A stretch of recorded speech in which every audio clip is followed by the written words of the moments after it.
I am Marko of Moesia, and I seek the knowledge of the ancient lands I inhabit, so that I may build a great kingdom for my people.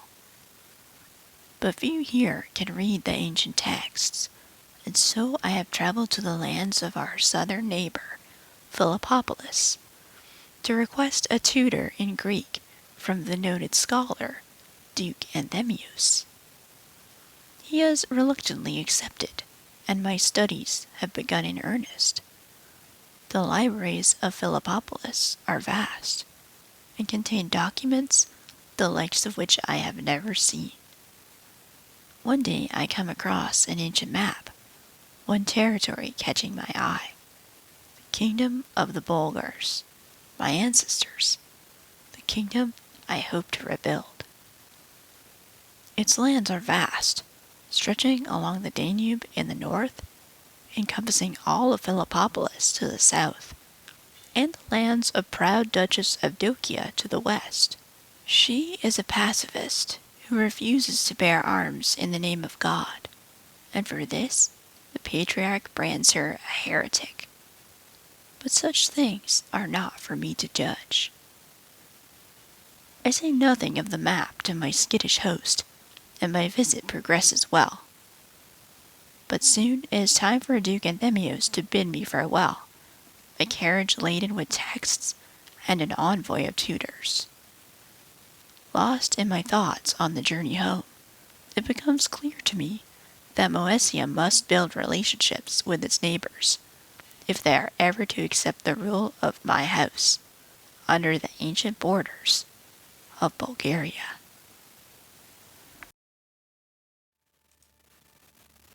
Welcome back to another episode of Crusader Chronicles, our Moesia campaign here. Last episode we met our character Marko there and talked about the culture of this region here.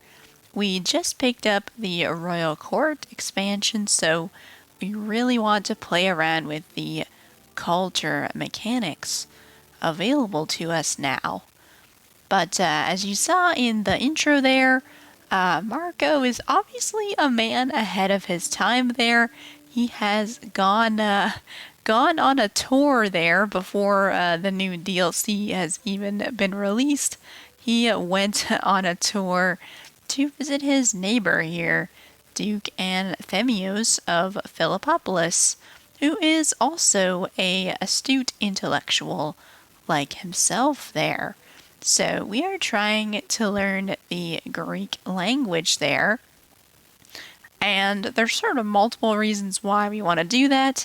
Obviously, Marko is a very learned character that wants to learn a new language, I'm sure, and very much wanting to emulate the ancient people of this region and learn more about the history of this region, which was once controlled by the Roman Empire. So learning Greek is for Marko the path to sort of legitimacy and the path to going from a duke to becoming a king there. But Marko found a map in the archives of Philippopolis there, a map of the ancient kingdom of Bulgaria there, the kingdom that he has great ambitions to form there. So he now knows what our future borders will be, and as you can see, it will include our neighbor here, Philippopolis. So learning his language will have multiple benefits there. It should raise his opinion of us there, perhaps even enough to vassalize him, perhaps. So, yeah, we kind of met who our future vassals will be. We already know Duke Anthemius better by this point. We do have these small regions up here that are Vlach culture as well. They're also kind of afraid of us. This guy is afraid of us as well. We mentioned last episode that our Bulgarian culture kind of has a stereotype that we are, oppressors and kind of subjugators of the lands that we hold. So perhaps these guys are scared that we might invade, and they're not really strong enough to worry about right now. So Marko kind of isn't even thinking about them. But based on the borders of Bulgaria there, our two main vassals are going to be Duchess Evdokia here of the Duchy of Bulgaria, and of course Duke Anthemios there. So this is a really interesting character. Definitely one of the scariest, trait-wise, scariest pacifists that I can think of there. She is a pacifist religion there. I think a Christian faith, so it must be a heresy of Christianity there. I thought it might be an Orthodox heresy, but perhaps just overall Christian heresy there. And whoops, and so even though she's a pacifist, she is a tough soldier, a tough, sadistic, unyielding defender with amazing prowess there. So it kind of doesn't quite match up on the surface. Like, why would a pacifist be such a warrior here? But I think this is the key. She is an unyielding defender. If we look at her region there, she is completely alone, surrounded by Christendom on all sides there. The Pope is just across the ocean there. So she is alone, and she will defend her people with her life, clearly. So very, very protective of her lands there, but somehow we're going to have to win her over, since we do have a difference of religious opinion there. So these are sort of the big players, the triarchy here that will make up the bulk of Bulgaria there. And then these guys are sort of minor players here, but Marko is clearly thinking very deeply about how he can win these guys over to our side, so that we may someday vassalize them and form that kingdom there. So even though we have returned from Philippopolis there, our studies are not yet complete here. We have not yet learned the Greek language, but he sent us back with some homework, it looks like. We are reading children's fables there. So our vassal here, Count Jaslav, is that how you say that? He is a little upset with us here. We talked about the Greeks having called us barbarians in the past and kind of belittled us there, and he is kind of thinking that they're making fun of us, I think. He's kind of pointing out to us, like, come on, it's so obvious that they're making fun of you here. How can you just go along with this and make a fool of yourself? Allow them to make a fool of you like this. So we have a few options here. I think it's funny that we can try to convince him that these are venerated Greek classics, like we're reading the Odyssey or something here. But I don't think we would, lash out at him. And remember that we are also fickle and ambitious, so I don't think we would agree with him either. I think very much we would say, let people think what they will. These stories are educational. But our vassals here still don't quite know what to make of us. The realm considers us to be feeble-minded here. We are a grown man reading children's stories, so people think we're a bit batty there. So now here comes our court physician, concerned for our well-being, air quotes there. But it's pretty clear that the realm, our vassals, consider that we're not paying attention to the things that we should be. We've got our head buried in our books, and we still have not produced a son. Perhaps our wife as well has petitioned the court physician to come to us on her behalf. She clearly is a little bit lonely, as we have been neglecting her in our studies there. So, court physician is willing to make a tincture that might improve our fertility there. So, he's covering for us clearly there. I don't think a tincture is the issue. I think we're just focused on other things right now. But whatever our physician did there, the treatment was a success, and our wife has pretty much immediately become pregnant there. And perhaps this is the reason why, because we have accomplished our goal here. We have officially learned the Greek language there, and we have the option to simply celebrate our accomplishment there, or go one step further and attempt to write Duke Anthemios a letter.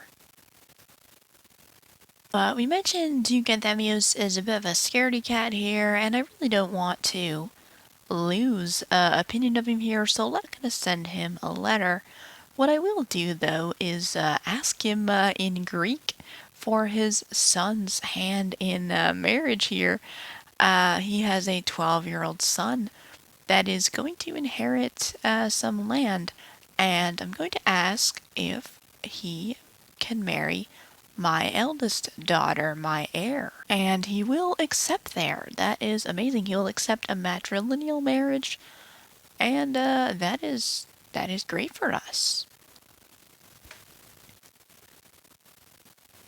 So, life is pretty good in Moesia at the moment.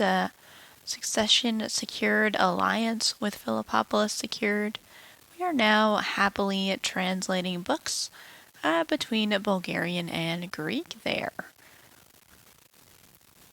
But we do have a visitor at court here, Countess Svetanka of Pirin.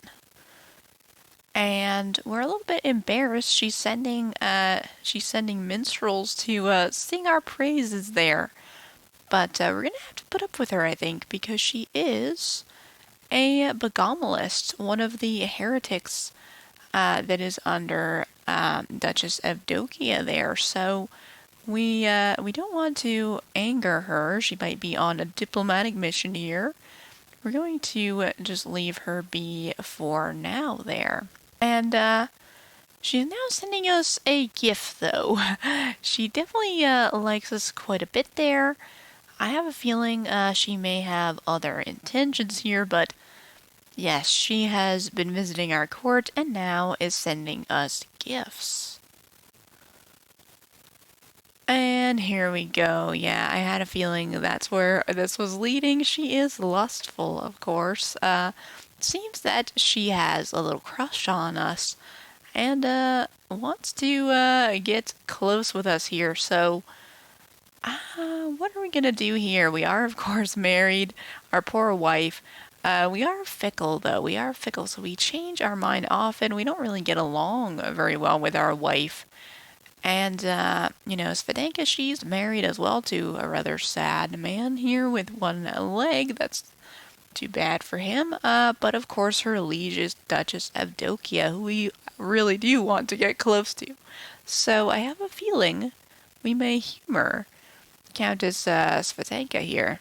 I don't think we will make her our lover. I don't think we like each other that much. But I will humor her, and we will have a little tryst here. So it was as sweet as it was fleeting.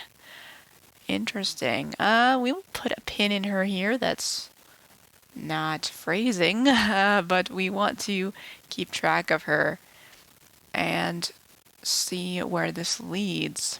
Poor wife has no idea. But our eldest daughter has come of age, Nevena. She is honestly terrible, but it's her husband that we're more concerned with. He will inherit land in Philippopolis, which, speaking of, this is a stunning development here. We have our ally Duke Anthemios of Philippopolis has converted to Bogomalism, the pacifist heresy of Duchess Evdokia over here. So I wonder if Countess Countess Svatanka of Pirin has made her diplomatic approach to Philippopolis as well here, because this is very, very interesting that he would choose to convert here. But we have the option to join him. I guess if we choose the first option here, nothing will happen. But we have the option to convert to Bogomalism as well, which I am seriously considering here. I mean, obviously, I think we'd want to be part of this sort of pacifist group here. As we mentioned, Duchess Evdokia and Duke Anthemios are sort of our two main vassals, along with us in Moesia, that would form Bulgaria. So if we join in as well, Bulgaria will be united not through a kingdom per se, but united under a single religion, which is definitely to our advantage, I think, here. And just our personality as well. We are forgiving, which it was a virtue of the faith, obviously, and as a scholar, I think too, like, what does the text say here? So it is, Bogomilis elect their spiritual leaders from amongst the general populace. They reject all worldly trappings and institutions of power, advocating instead for a return to earlier methods of spiritual teaching practiced by Christ and his disciples. So this is like a return to like very early Christianity here, which as a scholar I think is something that we would be very interested in, because we are very interested in the ancient history of this region here, which in the time of the Roman Empire would have there would have been very early Christians living here, perhaps, long before the Pope and the patriarchs were formed. So this is all kind of going along with our own interests here and furthers our goals for Bulgaria as well. The other thing that I wanted to mention is these guys they have the equal view on gender there. So if we were to convert, I believe we would immediately have equal succession enacted, I guess, which is excellent for our eldest daughter here, despite her shortcomings here. Her husband is set to inherit land, so we don't really want to. If we were to have a son, she would be displaced here, but under this equal gender law, she would retain her place in succession as our eldest child here. So yeah, I really see no downside to this at all. So I think we will go ahead and convert here. So we've converted here to Bogomalism. We have had a priest come, a new priest. Kind of scary, so I think I'll pass on keeping him there. But it looks like some of our vassals have converted along with us there. So yeah, it's official now. We now have a nun as a chaplain here, since we now follow the equal gender law. And our poor wife is in shock here. Her health is poor here. She is ailing due to obesity. Yeah, perhaps she's taken to eating her feelings, maybe, given that we have always sort of neglected her a little bit, I think, too busy with our studies and the other things that we were doing, and we never really got along personality-wise either.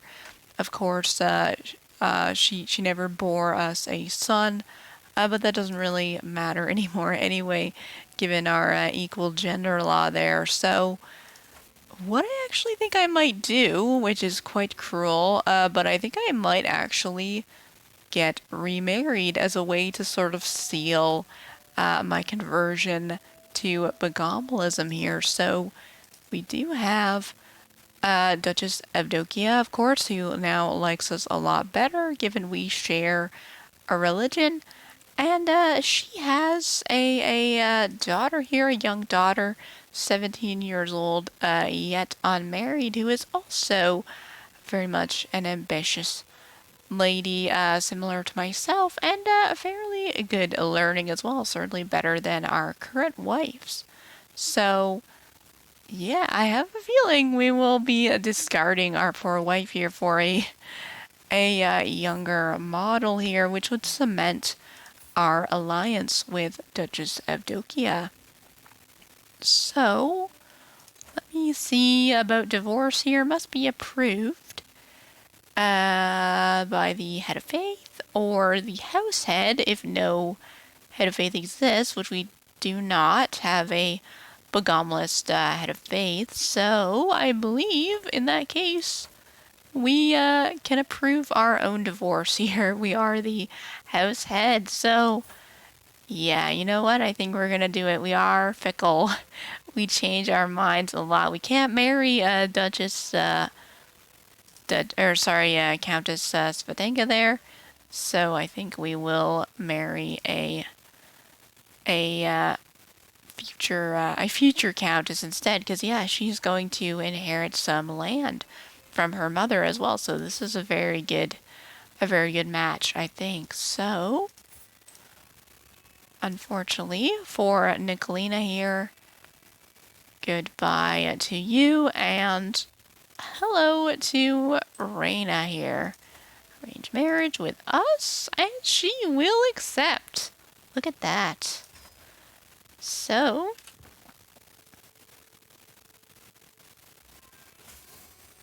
alright, it's done. She accepts our marriage proposal, and may God bless our union here. Okay, so I think we will continue on in the next episode here. Lots of good developments so far. We essentially have Bulgaria formed as a sort of pacifist confederation here, as we are allied with Duke Anthemios of Philippopolis and also Duchess Evdokia of Bulgaria, and we are united through our religion here. So yeah, this land is basically default Bulgaria there, just not yet officially made as a kingdom, but still joint cooperation, definitely something I think that Marko is striving for.